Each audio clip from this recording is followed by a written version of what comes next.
गाज माता का व्रत कब, क्यों और कैसे किया जाता है। गाज माता की कहानी। गाज माता के व्रत को करने की कोई नियत तिथि नहीं है।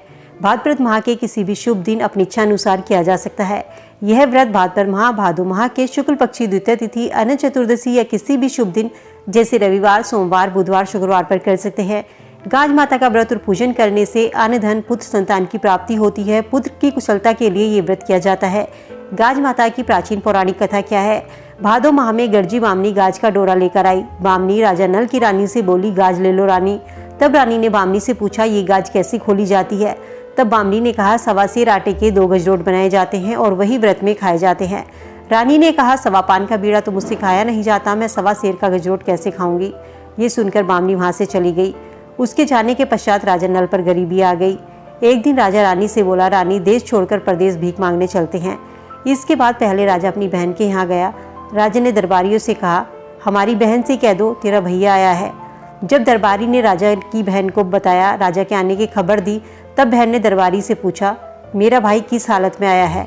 दरबारी बोला, बहुत बुरी हालत में आया है। बहन ने कहा, भाई को कुम्हार के कमरे में रुकने को बोलो। इसके बाद जब बहन थाली भरकर हीरे जवाहरात और मोती लेकर भाई को देने के लिए कमरे में आई और थाल भरे हीरे जवाहरात सब मोती और राख हो गए। राजा उन्हें वहीं गाड़कर आगे चल दिया। आगे चलकर दोनों एक अपने मित्र के यहाँ पहुंचे। दोस्त, तेरा दोस्त चलाया। तब दोस्त ने राजा को महल में रुकने को बोला। महल में आधी रात के समय रानी ने देखा खूंटी पर सोने का हार लटका हुआ है और खूंटी उसको निगले जा रही है।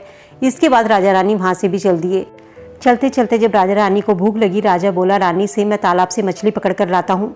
लेकिन सारी मछली तालाब में ही सरक गई।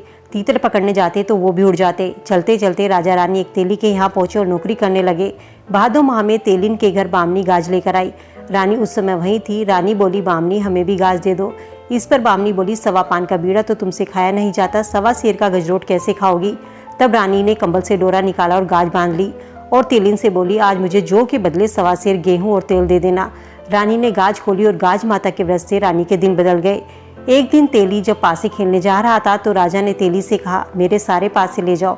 राजा ने तेली से कहा, जब इन पासों को तुम चलना तो इनसे कहना चल रहे नलवा के। तेली ने वैसा ही किया और इस प्रकार तेली जीतता गया। जब राजा मगध ने तेली से पूछा, ये पासे किसके हैं, फिर तेली ने कहा, ये राजा नल के पासे हैं। उस समय दोनों राजाओं की पत्नियां गर्भवती थी। राजा मगध ने नल से कहा, अगर तेरे लड़का होगा, मेरी लड़की होगी तो हम इनका विवाह करेंगे।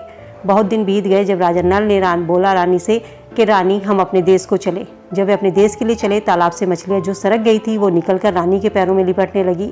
तब दोस्त के यहाँ गए तो देखा जो खूंटी हार निकल रही थी वो हार को खुद ही उगलने लगी। राजा अपनी बहन के यहाँ गया तो बहन को खबर दी और उसी कुम्हार के यहाँ आकर रुका जहाँ उसने राख के थाल गाड़ दिए थे। देखा थाल भरी राख हीरे मोती हो गए। फिर राजा अपनी नगरी पहुंचकर सुखी पूर्वक रहने लगा। तो हे गाज माता, जैसे राजा नल पर कृपा की ऐसे ही आप सभी पर कृपा करना। कहानी सुनने वाले का भी और कहानी सुनाने वाले का भी और हुंकार भरने वाले का भी, सबका भला करना।